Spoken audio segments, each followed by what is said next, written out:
ಚಿತ್ರಮಂದಿರ ತುಂಬಿದೆ. ಈ ಬೋರ್ಡ್ಗಳನ್ನು ನೋಡಿ ಎಷ್ಟೋ ದಿನಗಳಾಗಿತ್ತು. ಸೊ ಆ ದಿನಗಳನ್ನು ಮರೆಸುವಂಥ ಸಕ್ಸಸ್ ಭೀಮಾ ಸಿನಿಮಾಗೆ ಸಿಕ್ಕಿರುವಂಥ ಎಲ್ಲ ಕಡೆ ಹೌಸ್ಫುಲ್ ಪ್ರದರ್ಶನವನ್ನು ಕಾಣ್ತಿದೆ. ಸೊ ಸದ್ಯಕ್ಕೆ ನಮ್ಮ ಜೊತೆ ನಿರ್ಮಾಪಕರಿದ್ದಾರೆ, ಮಾತಾಡ್ಸೋಣ. ಸರ್ ನಮಸ್ತೆ.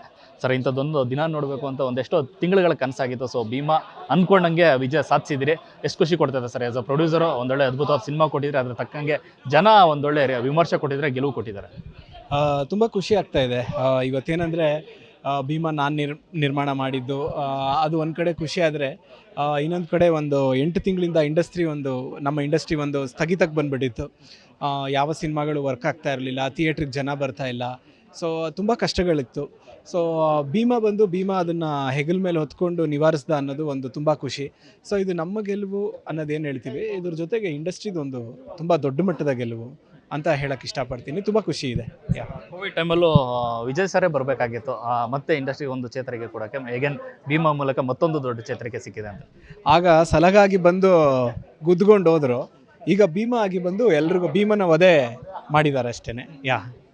ಕಲೆಕ್ಷನ್ ವಿಚಾರದಲ್ಲಿ ಒಂದಷ್ಟು ಓಡಾಡ್ತಾರಂಥದ್ದು ಎಲ್ಲ ಹೌಸ್ಫುಲ್ ಪ್ರದರ್ಶನ ಆಗ್ತಿರೋದ್ರಿಂದ ಕೋಟಿ ಗಟ್ಟಲೆ ಕೆಲವೇ ದಿನಗಳಲ್ಲಿ, ಅಂದರೆ ರಿಲೀಸ್ ಆದ ಒಂದು ದಿನ 2ನೇ ದಿನದಲ್ಲೇ ಭಾರಿ ಬೇಡಿಕೆ ಬಂದಿದೆ ಮತ್ತು ಅಷ್ಟೇ ಕಲೆಕ್ಷನ್ ಆಗ್ತಿದೆ. ಎಷ್ಟಾಗಿದೆ ಸರ್? ಎಷ್ಟಾಗಿದೆ ಅನ್ನೋದಕ್ಕಿಂತ ಹೆಚ್ಚಾಗಿ ಈಗ ಎಲ್ರಿಗೂ ಗೊತ್ತೇ ಇದೆ, ಒಂದು ಬೇಸಿಕ್ ಕ್ಯಾಲ್ಕುಲೇಷನ್ ಅಂದರೆ 400 ಥಿಯೇಟ್ರ್ ರಿಲೀಸ್ ಮಾಡಿದ್ದೀವಿ, ಇನ್ಕ್ಲೂಡಿಂಗ್ ಮಲ್ಟಿಪ್ಲೆಕ್ಸು. ಶುಕ್ರವಾರ, ಶನಿವಾರ, ಭಾನುವಾರ 100% ಇದೆ. ಸೊ ಸೋಮವಾರಕ್ಕೆ ಬಂದು ಒಂದು 80%, 70% ಹಿಂಗಿದೆ. ಇವತ್ತು ಸೇಮ್ ಅದೇ ಥರ ಕಾನ್ಸ್ಟೆಂಟ್ ಆಗಿದೆ. ಈ ಬೇಸ್ ಮೇಲೆ ನಮ್ಮ ಜನನೇ ತುಂಬ ಬುದ್ಧಿವಂತರು, ಅವರೇ ಕ್ಯಾಲ್ಕುಲೇಟ್ ಮಾಡ್ಕೊಂಡ್ಬಿಡ್ತಾರೆ ಎಷ್ಟಾಗಿರ್ಬೋದು ಏನು ಅಂತ.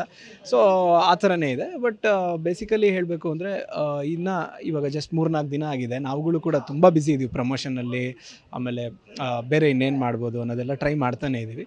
ಹಾಗಾಗಿ ಅದ್ರ ಬಗ್ಗೆ ಇನ್ನೂ ಕ್ಯಾಲ್ಕುಲೇಷನ್ ಕೂತಿಲ್ಲ. ಎಲ್ಲ ಕಡೆಯಿಂದ ಎಕ್ಸ್ಟ್ರಾಡಿನರಿಯಾಗಿ ಆಗ್ತಿದೆ. ಹೌಸ್ಫುಲ್ ಅಂದರೆ ನಮ್ಮದೊಂದು ಲೆಕ್ಕಾಚಾರ ಮಾತ್ರ ಇರೋದು. ಒಂದು ಇದರಲ್ಲಿ ಒಂದು ಆ್ಯಾವ್ರೇಜ್ ಒಂದು ಅರೈವ್ ಆಗಿದ್ದೀವಿ ಅಷ್ಟೇ. ಸೊ ಮುಂದಿನ ದಿನಗಳಲ್ಲಿ ಅದ್ರ ಬಗ್ಗೆ ನಾವು ಪೂರ್ತಿಯಾಗಿ ಒಂದು ಫಸ್ಟ್ ವೀಕ್ ಕೂಡ ಕಂಪ್ಲೀಟ್ ಆಗಿಲ್ಲ. ಸೊ ಮುಂದಿನ ವೀಕಲ್ಲಿ ನಾವು ಹೇಳ್ತೀವಿ. ಥಿಯೇಟರ್ಗಳ ಸಂಖ್ಯೆ ಕೂಡ ದಿನದಿಂದ ದಿನಕ್ಕೆ ಜಾಸ್ತಿ ಆಗ್ತಿರೋಂಥದ್ದು, ಮತ್ತು ಒಂದಷ್ಟು ಥಿಯೇಟರ್ಗಳು ಕೂಡ ರಿಓಪನ್ ಆಗಿ ಸಿನಿಮಾನ ಪ್ರದರ್ಶನ ಮಾಡ್ತಿರುವಂಥದ್ದು. ಅದೇ ಎಲ್ಲ ಭೀಮನ ಗೆಲುವು ಅಷ್ಟೇ. 2.5 ವರ್ಷದ ಪರಿಶ್ರಮ ಇದು ನಮ್ಮದು, ಜೊತೆಗೆ ನಮ್ಮ ಪರಿಶ್ರಮದ ಜೊತೆಗೆ ವಿಜಯ್ ಸರ್ದು ನಮ್ಮದು ಸೇರಿ ಮಾಡಿದಂಥ ಪರಿಶ್ರಮ ಅದು. ಸೊ ಎಂಟೈರ್ ಟೀಮ್ದ ಒಂದು ದೊಡ್ಡ ಗೆಲುವು ಈ ಸಿನಿಮಾ. ಸೊ ಹಾಗಾಗಿ ಇದು ಬಂದು ಏನು ನಾವು ಜನರಲೈಸ್ಡಾಗಿ ಹೇಳೋದಕ್ಕೆ ಏನು ಪಾಸಿಬಲೇ ಇಲ್ಲ, ಅಷ್ಟು ನಮ್ಮನ್ನ ಸೈಲೆನ್ಸ್ ಮಾಡಿಬಿಟ್ಟಿದೆ ಈ ಗೆಲುವು ಕೊಟ್ಟಿರೋದು. ಎ ಸರ್ಟಿಫಿಕೇಟ್ ಸಿಕ್ಕಿರು ಕೂಡ ಒಂದಷ್ಟು ಆಡಿಯನ್ಸ್ ಒಂದಷ್ಟು ಸಿನಿಮಾಗಳಿಗೆ ಇದು A class, B class, C class ಅನ್ಕೊ ಬರ್ತಾರೆ. ಮತ್ತು ಎಲ್ಲ ಕ್ಲಾಸ್ನೂ ಹೊಡೆದು ಬಂದು ನಿಂತಿದೆ ಈ ಸಿನಿಮಾ. ಅಲ್ಲ, 100% it's all about the content. So ಇವಾಗ ನಾವು ರಿಲೀಸ್ ಮುಂಚೆನೂ ನಾನು ಮಾತಾಡ್ತಿದ್ದಂಥ ವಿಷಯದಲ್ಲಿ ಅದನ್ನೇ ಹೇಳ್ತಾ ಬಂದೆ. ಲೈಕ್ ಎ ಸರ್ಟಿಫಿಕೇಟ್ ಎಲ್ಲ ಮ್ಯಾಟರ್ ಆಗಲ್ಲ. ಇವಾಗ ಆ್ಯನಿಮಲ್ ಸಿನಿಮಾ, ನಮ್ಮದೇ ಆದಂಥ ಸಲಗ ಸಿನಿಮಾ ಎಲ್ಲವೂ ದೊಡ್ಡ ಮಟ್ಟದ ಹಿಟ್ಟು. ಸೊ ನನಗೆ ಅದು ಕಾನ್ಫಿಡೆನ್ಸ್ ಇತ್ತು, ಸರ್ಟಿಫಿಕೇಟ್ ಮ್ಯಾಟರ್ ಆಗಲ್ಲ ಒಂದು ಸಿನಿಮಾಗೆ, it's all about the content. ಆಮೇಲೆ ಇವತ್ತು ಜನ ಏನು ನೋಡಬೇಕು ಅಂತ ಎಕ್ಸ್ಪೆಕ್ಟ್ ಮಾಡ್ತಾರೆ, ಅದನ್ನು ಮೀರಿದಿಟ್ಟಿದ್ದಾರೆ ವಿಜಯ್ ಸರ್ ಸಿನಿಮಾದಲ್ಲಿ ಸ್ಟಫು. ಸೊ ಏನಂದರೆ ಜನರಲಿ ಒಬ್ಬ ಕಮರ್ಷಿಯಲ್ ಹೀರೋ ಅಂತ ಆದಾಗ, ಅದು ವಿಜಯ್ ಸರ್ ಒಬ್ಬ ಕಮರ್ಷಿಯಲ್ ಹೀರೋ, ಬಿಗ್ ಸ್ಟಾರ್ ಅಂದಾಗ ಬರೀ ಆ್ಯಕ್ಷನ್ನು ಈ ಥರ ಎಕ್ಸ್ಪೆಕ್ಟ್ ಮಾಡ್ಬೋದು ಅನ್ನೋ ಥಾಟಲ್ಲಿ ಕೆಲವರು ಇರ್ತಾರೆ. But since he is A director also for this film, ಅವರು ಯಾವ ರೀತಿ ಪ್ಲ್ಯಾನ್ ಮಾಡಿದ್ದಾರೆ ಅಂದರೆ ಎವ್ರಿ ಸೆಕೆಂಡ್ ಒಂದು ಟ್ವಿಸ್ಟ್ ಇದೆ, ಎವ್ರಿ ಸೆಕೆಂಡ್ ಕತೆಗೆ ಅಷ್ಟು ಪ್ರಾಮುಖ್ಯತೆ ಕೊಟ್ಟಿದ್ದಾರೆ. ಆಮೇಲೆ ಅಷ್ಟು ದೊಡ್ಡ ಹೀರೋ ಆಗಿ ಒಂದು ಹೀರೋದು ಒಂದು ಆ ರೆಗ್ಯುಲೈಸ್ ಪ್ಯಾಟರ್ನಲ್ಲಿ ಎಂಟ್ರಿ ಎಲ್ಲ ಇಲ್ಲ. ಒಬ್ಬ ಕಾಮನ್ ಕತೆಗೆ ಯಾವ ಥರ ಬೇಕೋ ಆ ರೀತಿಯೇ ಮಾಡಿದ್ದಾರೆ. ಇದು ಜನಕ್ಕೆ ತುಂಬ ಮನಕ್ಕೆ ಮುಟ್ತಾ ಇದೆ. ಆಮೇಲೆ ಆ ಡೈಲಾಗ್ಸ್, ಆ ರಾ ಡೈಲಾಗ್ಸು, ಆಮೇಲೆ ಸ್ಲ್ಯಾಂಗ್ ಏನು ಯೂಸ್ ಮಾಡಿದ್ದೀವಿ, ಇದು ದಿನನಿತ್ಯ ಬಳಕೆಯಲ್ಲಿ ಮಾಡ್ದಲೇ ಇರುವಂಥವ್ರಿಗೂ ನೋಡಬೇಕು, ತುಂಬ ಖುಷಿ ಬರುತ್ತೆ ಅಂತ ಖುಷಿ ಪಡುತ್ತೆ. ಮೊನ್ನೆ ನೈಟ್ ನಾನು ಆ್ಯಕ್ಚುಲಿ ನಮ್ಮವರು ಯಾರೋ ತುಂಬ ಬೇಕಾದವರು ಒಬ್ಬರು ಆಂಧ್ರದಿಂದ ಬಂದಿದ್ದರು, ಅವ್ರಿಗೆ ಗೋಲ್ಡ್ ಕ್ಲಾಸಲ್ಲಿ ಸಿನಿಮಾ ತೋರಿಸಿದೆ. PVR ಗೋಲ್ಡ್ ಕ್ಲಾಸು ಹೌಸ್ಫುಲ್ ಇತ್ತು. 9:45 ಶೋ ಓರೇನಲ್ಲಿ ಗೋಲ್ಡ್ ಕ್ಲಾಸಲ್ಲಿ.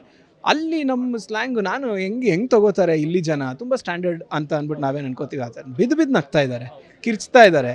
ಸೊ ಆ ರೀತಿಯಲ್ಲಿ ಅಕ್ಸೆಪ್ಟ್ ಮಾಡ್ತಾರೆ. ಸೊ ಎಲ್ಲ ರೀತಿಯಲ್ಲೂ ಬೇಕು ಜನಕ್ಕೆ, ಒಟ್ಟಿನಲ್ಲಿ ಎಂಟರ್ಟೈನ್ಮೆಂಟ್ ಬೇಕು.